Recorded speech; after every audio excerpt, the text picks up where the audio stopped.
noon on Tuesday, Thursday, and Saturday noon. Okay. I'm from a big city, so I'm used to things being open a little bit more frequently than that. And I wonder if it's fair, if there's already such limited hours, to be able to get anything from the town clerk, to then make it even smaller for those of us who, I came late because I worked a long day working with families whose lifestyles I might not agree with, but I have to do my job. And I don't necessarily have time to stop in the hours that there are now, but we're diminishing that down further to having to make an appointment to get something done that should just be done anyway. Okay, I can tell you many times I have met people in the parking lot of the town hall and given them what they need off hours. I have done marriage licenses in the evenings when I'm not there. They call me. You see, with marriage, there's a solemnization period. It's 24 hours. So when you get your license, you have to wait a whole day.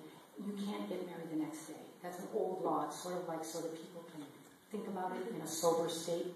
What am I really doing? So it used to be 10 days. They dropped it to 1. And some people will call and say, oh my gosh, we're getting married at the Aurora Inn on Saturday, and today's Thursday, and you're not there on Friday. What are we going to do? And I said, I'll come down here tonight for you. So there's always that. The deputies that I have are really available. They're totally available. So that's not going to be a problem. You make an appointment. We try to accommodate people. I mean, that's really what we do. Ed, would you like to respond to the question? The hours of 9 to 12, if the clerk's office is really, really busy and there's always something going on, extending the hours so people could maybe drive to work in Ithaca or Aurora or into Auburn. Opening a little bit earlier, or at least being open on lunch break, would make a big difference for a lot of people, I think. Another thing is that if the Aurora Inn does 50 to 60 weddings a year, and we have a deal with them, how come we're only doing 4 weddings there?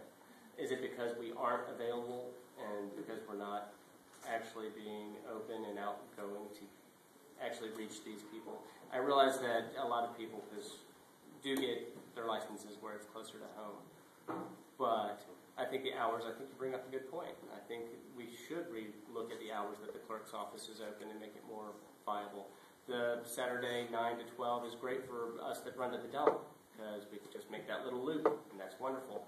But when I used to fish with my dad, when we'd ever come in to get a license somewhere, we'd want to be fishing on Saturday, and we'd usually come in on Friday. And it's great that Rose is so willing to be open and help people as long as she's willing to help everybody, which I guess she hopefully will be able to show up and sign licenses for everybody and say, well, you're deputies, I assume. I don't think you should have to make an appointment, though. That's just me, though.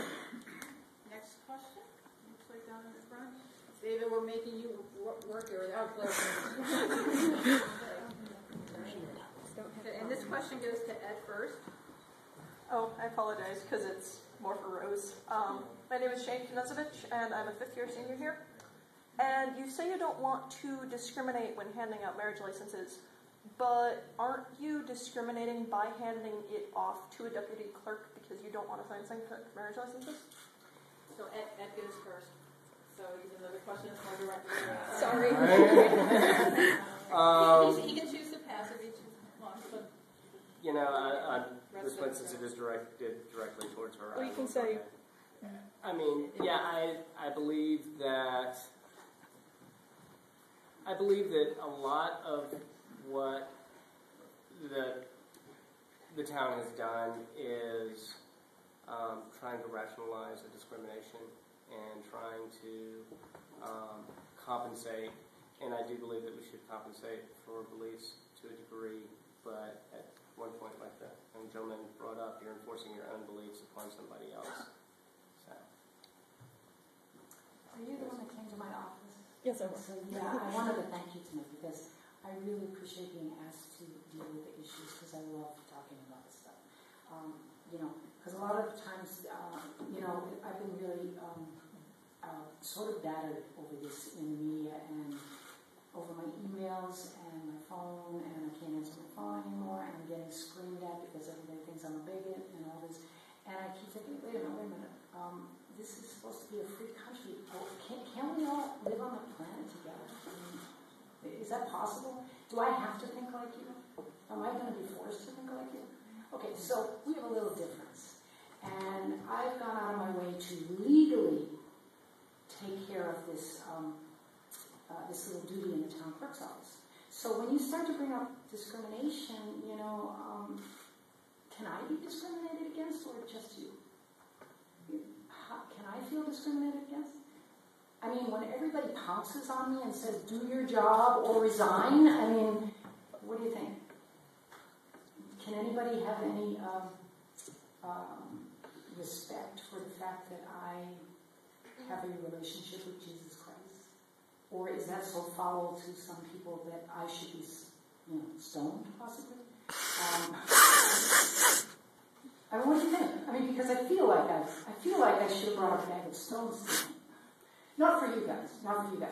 But I mean, because of when I read the media, what the media has been saying, when I open my inbox and I see all the violent perversions, I mean, I'm not kidding, there's a lot of stuff in there.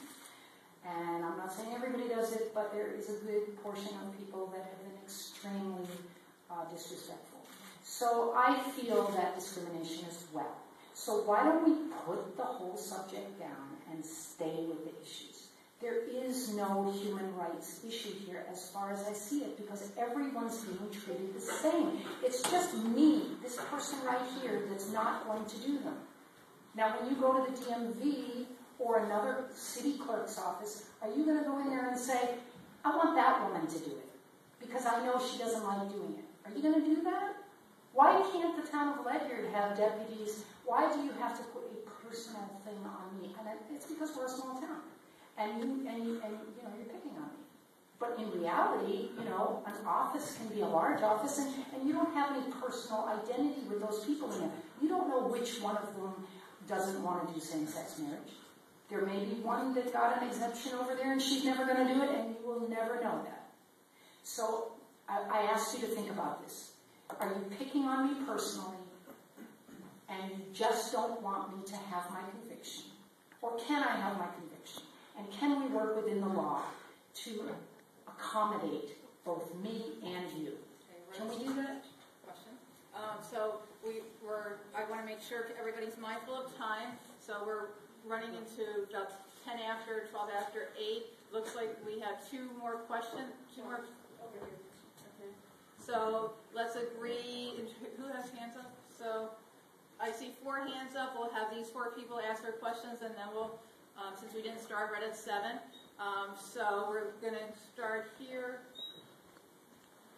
So we'll go 1, 2, 3, 4. Everybody in agreement with that? Okay. So can we get? Oh, you got it. Don't forget to introduce yourself. Hi, And my this name goes is to Rose first. My name is Danielle Cregan, and I'm a senior here at Wells. And just because you brought up the issue of stoning, isn't the same part of the Bible that says homosexuality is immoral in the same area that it says you should stone adulteresses? No, I was sort of making a joke. But if you're choosing to follow your convictions, aren't you kind of cherry-picking what to follow? No, because you see, this is my faith. It's not hers or hers or hers or his. We all worship differently. And what you're doing is you're asking me to reveal my inner spiritual life. And that's another conversation for another time. Fair enough. And would you like to respond to the question? No. So the second questioner in the back there. Hi, I'm Rebecca Rose. I'm a sophomore here. I'm just wondering, for the policies, if we keep hiring deputies to then do this policy, are we just going to keep hiring deputies if the deputy then decides that they do not feel comfortable doing this job? Are they going to then hire a deputy under them? No, that's not even. This question goes to Ed first, please. Thank you. Well, and she's right, it's not legal. But the other thing is something that keeps being brought up is that is the idea of a deputy whispering at the DMV not wanting to help you. That has happened, actually, and people have been fired for that already, because discrimination is discrimination.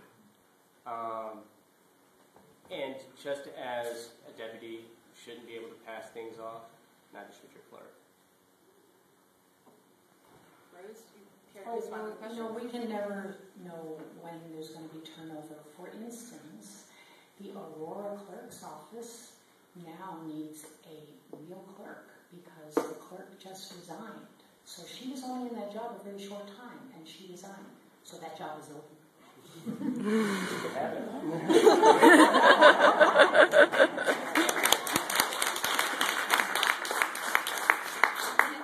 Remind everybody of our first rule of civility and respect are assumed. Okay? So your question goes first to Rose. You remember to introduce yourself. I'm Jamie Bailey. I am a community member, and this is actually for Ed. It has to go to Rose first, but Rose has the opportunity to answer first. We've been alternating who gets the first question.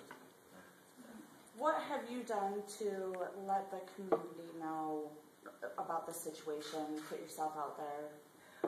Well, I'm responding to our media. I came here tonight. Besides tonight. Some people might not have come tonight.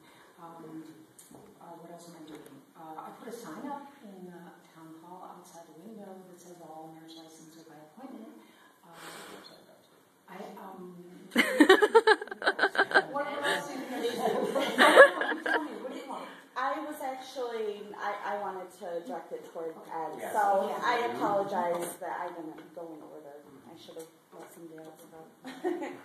Have you gone out to introduce yourself? I know that you're sitting right here, and you just kind of stepped over us, didn't introduce yourself, or... And I apologize for that. I actually, speaking in front of a large group of people, I apologize for that. I should have actually spoken to you. I was trying not to go that way because she was giving an interview at the time, so I didn't want to, I was trying to get out of her way. What I have done to get out into the community is I have gone and talked to people. I have put up signs about this around. I've talked to people at the post office and can't really talk to them at work because that's not really kosher. But we haven't made like a big push. There's been a ton of press of people from the outside, which I appreciate that this is being built up to some degree as it's something that a lot of people have interest in. But I think it is something that really has more to do with just the town of Ledyard, and it would be nice. I think it's. Have you been to any of the board meetings? Yes. Yes. Okay. And if somebody wants to do a write-in, are they going to write in your name as Ed or Edward? It says Ed Easter. You'll see signs. Questions coming. Thank you. So we're up to our last questioner, and this question gets directed to Rose first, and then Ed will have the opportunity to answer it as well. And again, remember to introduce yourself, and you have 1 minute. Thank you. It's good. It's good. Hi, I'm Shira Golding. I'm making a documentary about all of this because it's fascinating to me. I'm also gay. But no, my question is, since you both said that you're Christian, I'm just wondering, do you think there's a way to reconcile Christianity with homosexuality? Is there a place for that at all? Because there are many Christian congregations that are inclusive of homosexuals. Yeah, that's an excellent question. For me personally, based on the fact that I am a Christian, I guess I'm called a fundamentalist. I believe there are verses in the Bible that refer to homosexuality in such a way that I cannot accept it.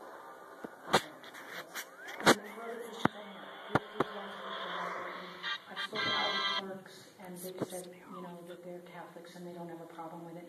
I'm just, this is who I am. I can't do it. Thanks for the question. Ed, if you care to. Yeah, I actually will respond to this. I believe that Jesus, and this is, once again, this is my beliefs, and this doesn't have to do, my beliefs should not be imposed upon you or her or anyone else. I believe Jesus talks an awful lot about love. Talks very little about hate. I think, when the Pharisees ask him, what's the most important laws? Love God, and then love your neighbors.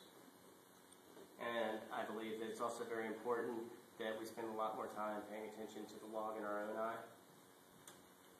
Judge not lest you be judged. I think God concerns himself with love, and that's faith. This is about the state. And I don't believe that individuals have the right, if the state of New York says that it's okay for homosexual couples to get married, then it is. Because we are citizens and we obey the law. We have our own beliefs. But the clerk is not being asked to officiate at the ceremony. The clerk is not being asked to condone it or condemn it. The clerk is being asked to file the appropriate paperwork, collect the fee.